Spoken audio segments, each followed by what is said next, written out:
I'll tell you the story of The Obaida. story of Miriam. A woman called Sephora. The story of two sisters. A little girl whose name is Little Husnia. Uma. Her name is Anisa, Nalafa. Jamila, and Sultana. There have been attacks on He was girls going to kill had her. been brutally Was raped. sold off at the age of 11. Her mother's life was also in Without danger. any evidence, she was arrested. And so she risks her She life. took a chance and she ran away. Just left barefoot. She left her two boys behind. And she just ran to us, fled to us.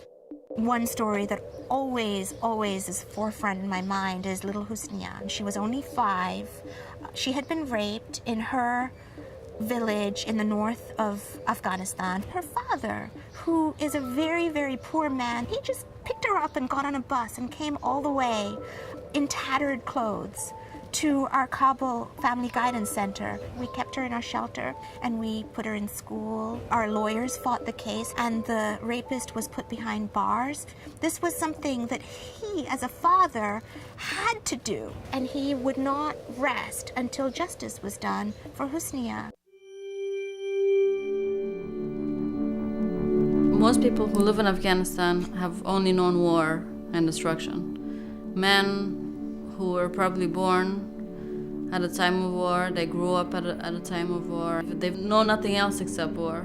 They're in war with themselves, with their families, their wives. Our staff, they're local Afghans, and they have seen in their own families women abused, women murdered, executed for shaming the family.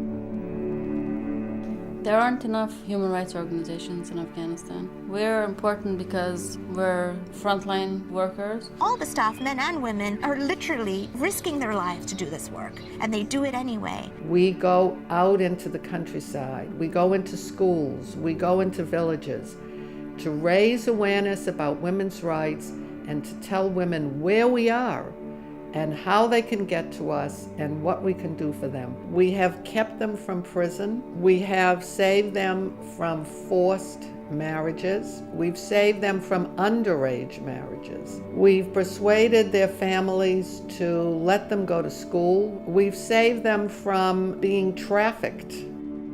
The women who are in shelter are there because they cannot go anywhere else, and often there's some party in the family, a spouse, who, if they found the woman, would kill her. And there are enough of such cases that the shelters really do have to be in a secret location. And there's very high-profile media personalities and people in the government who really have an agenda to bring down the women's shelters. The rhetoric that they spread is that these are brothels and these are dens of sin. For that reason, too, it's very important that we keep them hidden.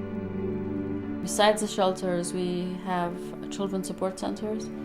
It's a center for children who were previously living with their mothers in prison. We have one in Kabul province right now.